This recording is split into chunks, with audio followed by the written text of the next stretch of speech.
ইফালে বিগত বৰ্ষৰ দৰে শাৰদীয় দুৰ্গোৎসৱ উপলক্ষে ট্ৰেঞ্জৰ উদ্যোগত আৰু প্ৰতিদিন টাইমৰ সহযোগত এই আমাৰ পূজা আমাৰ ট্ৰেঞ্জ শীৰ্ষক প্ৰতিযোগিতা দুধনৈ ট্ৰেঞ্জৰ বাকৰিটো অনুষ্ঠিত হয় য'ত দুধনৈৰ প্ৰায় অৰ্ধশতাধিক প্ৰতিযোগীয়ে বিভিন্ন প্ৰতিযোগিতাত অংশগ্ৰহণ কৰে গীত নৃত্য বাদ্য আৰু অভিনয় প্ৰতিযোগিতাত অংশগ্ৰহণ কৰি প্ৰথম স্থান লাভ কৰে ভাৰ্গৱ ব্ৰহ্মই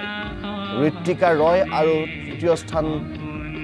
লাভ কৰে দেৱজ্যোতি দাসে বিজয়ী প্ৰতিযোগীসকলক প্ৰদান কৰা হয় ট্ৰফি আৰু মানপত্ৰ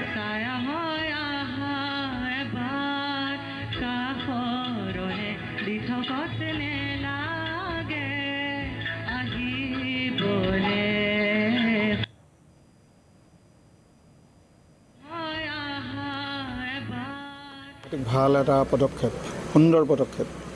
এই সৰ্বপ্ৰথমে মই প্ৰতিদিন টাইম আৰু ট্ৰেঞ্চক আন্তৰিক ধন্যবাদ জ্ঞাপন কৰিব ওলাইছোঁ আৰু লগতে মোক এনেকুৱা ধৰণৰ এটা যি বিচাৰকৰ দায়িত্ব পালন কৰিবৰ কাৰণে আসন সলনি কৰিব দিলে সুবিধাকণ দিলে তাৰ কাৰণে মই নিজকে ধন্য মানিছোঁ আমাৰ ল'ৰা ছোৱালীবিলাক এতিয়া চুকে কোণে বহুত মানে বিভিন্ন দিশত তেওঁলোকে আগবঢ়া কিন্তু কথা হ'ল কি তেওঁলোকে আগবাঢ়িলেও তেনেকুৱা প্লেটফৰ্ম নাপায় আপোনালোকে যি প্লেটফৰ্ম দিলে মই ভাবোঁ ভৱিষ্যতে ইয়াতকৈ আৰু তেনেকুৱা বহল ভিত্তিত ডাঙৰকৈ আৰু হওক বা প্ৰতি বছৰে হৈ থাকক এই যে পূজা আৰু ট্ৰেঞ্চ এই প্ৰতিযোগিতা অনুষ্ঠিত কৰিলে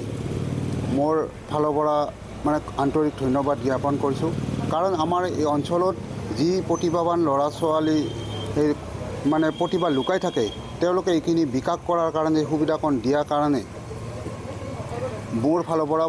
মানে বহুত আন্তৰিক ধন্যবাদ জ্ঞাপন কৰিছোঁ আৰু এনেকৈ যেন তেওঁলোকে